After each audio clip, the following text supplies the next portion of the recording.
नमस्कार, आदाब।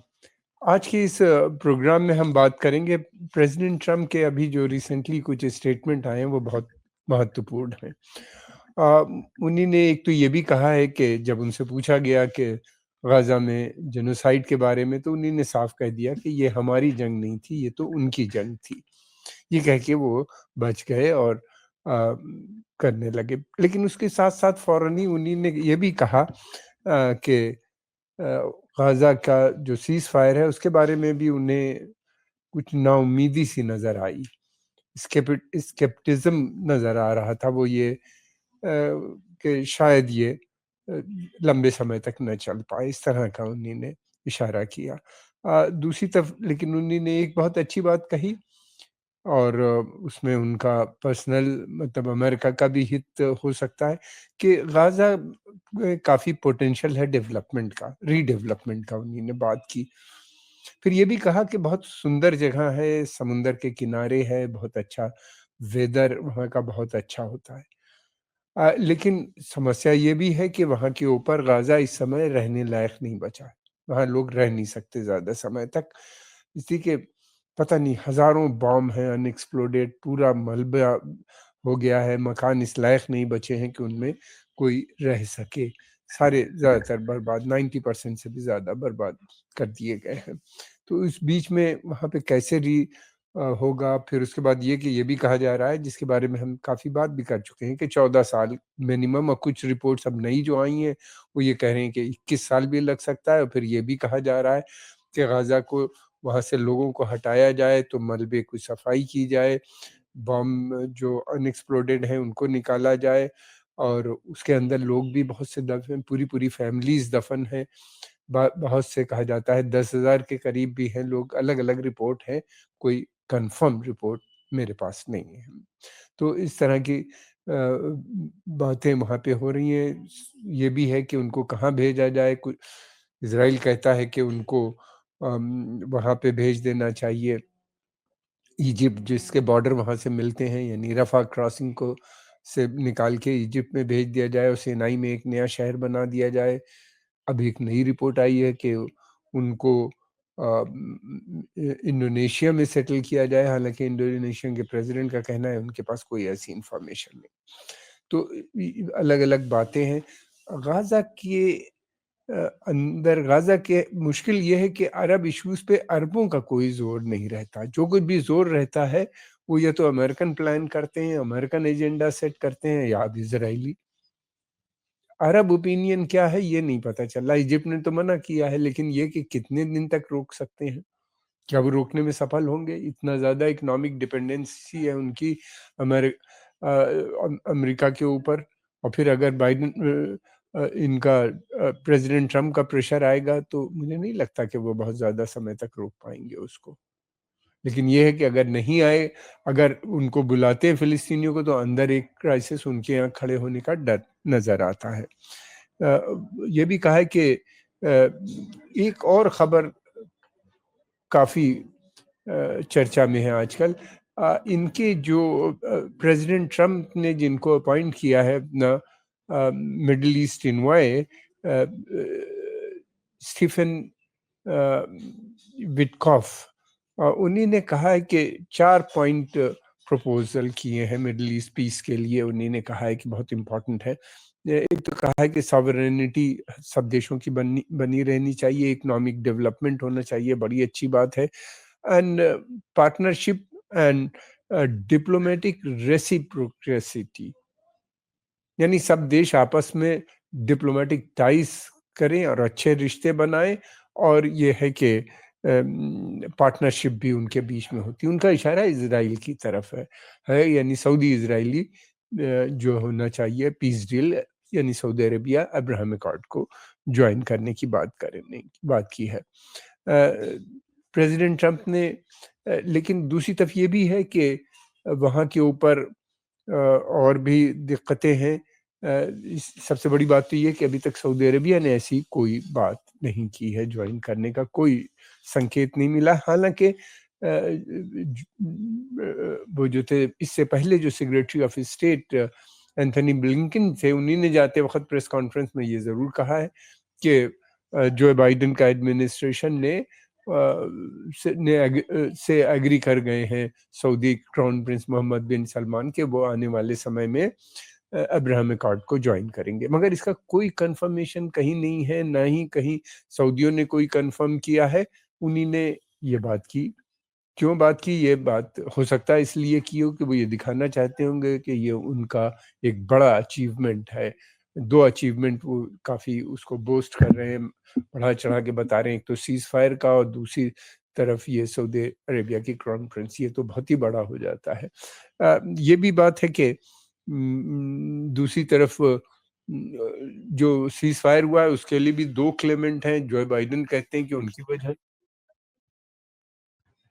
Joe Biden का कहना ये है कि ये उनकी वजह से हुआ था और प्रेसिडेंट ट्रम्प कहते हैं उनकी वजह से। हालाँकि जो कतर के प्राइम मिनिस्टर हैं उनका मानना ये है कि ट्रम्प का प्रेशर आखिर में प्रेसिडेंट ट्रम्प के प्रेशर से ही ये एग्रीमेंट हुआ है, वरना ये बात तो बहुत पहले तय हो गई थी। मई के महीने में ही बिला वजह इतने दिन तक युद्ध चलता रहा। ये एक चीज़ और भी है कि सऊदी इजरायली रिलेशनशिप को लेके सऊदी अरेबिया का अभी तक जो स्टैंड है वो बहुत साफ है कि वो तभी ज्वाइन करेंगे जब पीस एग्रीमेंट तभी ज्वाइन करेंगे जब दोनों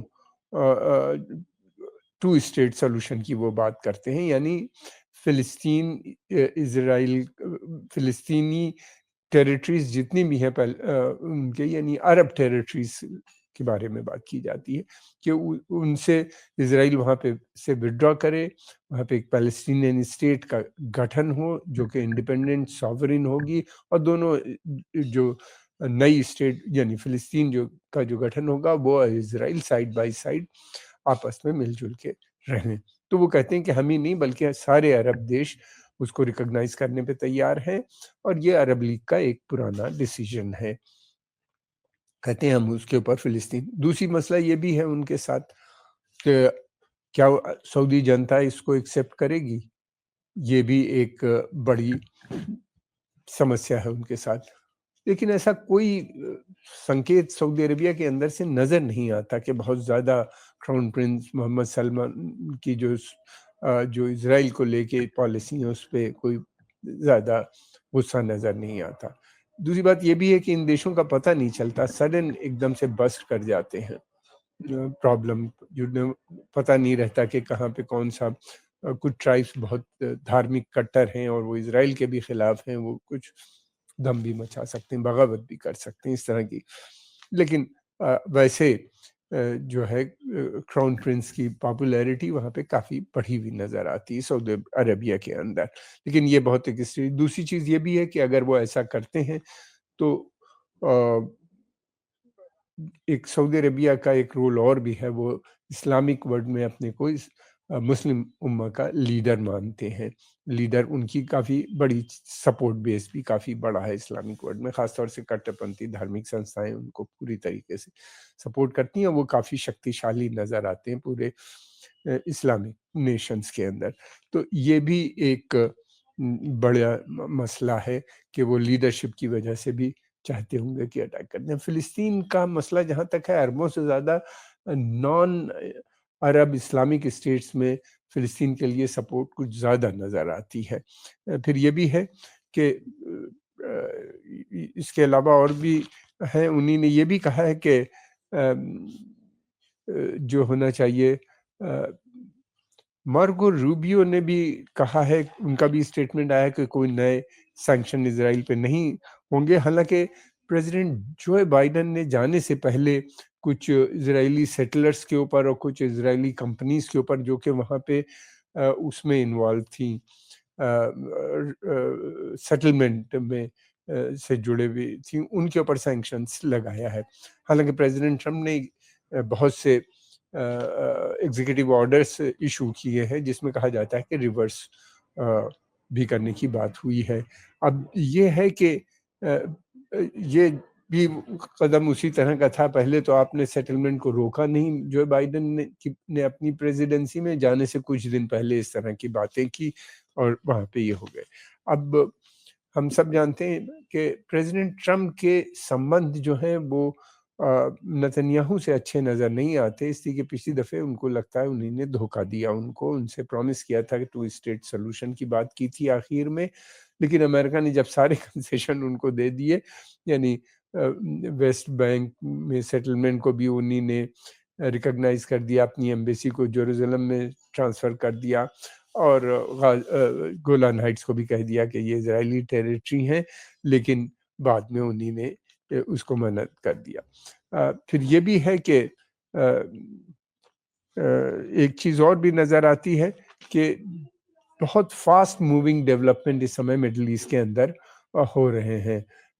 लगातार कुछ नई खबरें आ रही हैं, पैलेस्टाइन, फिर उसके अलावा जो इस समय पैलेस्टाइन से ज़्यादा जो अब न्यूज़ जो शिफ्ट हो रहा है मामला, वो सऊदी अरेबिया के ऊपर आ रहा है और प्रेसिडेंट ट्रम्प की जो नीति होगी आने वाले समय में कि जितनी जल्दी हो सके वो चाहेंगे कि सऊदी अरेबिया और इज़राइल जो है ये अब्राहम अकॉर्ड के पार्ट बन जाएं, जैसे कि यूएई और क्या कहते हैं बहरीन, मोरक्को, सूडान, ये सब बन चुके हैं और इजिप्ट और जॉर्डन पहले से ही उनके बड़े अच्छे संबंध हैं इज़राइल के साथ। अगर सऊदी अरेबिया ज्वाइन करता है तो फिर कतर, बहरीन, कतर और कुवैत और दूसरे अरब देश को कोई आपत्ति नहीं होगी इज़राइल से को ज्वाइन करने के लिए। अब देखना ये है कि क्या होता है।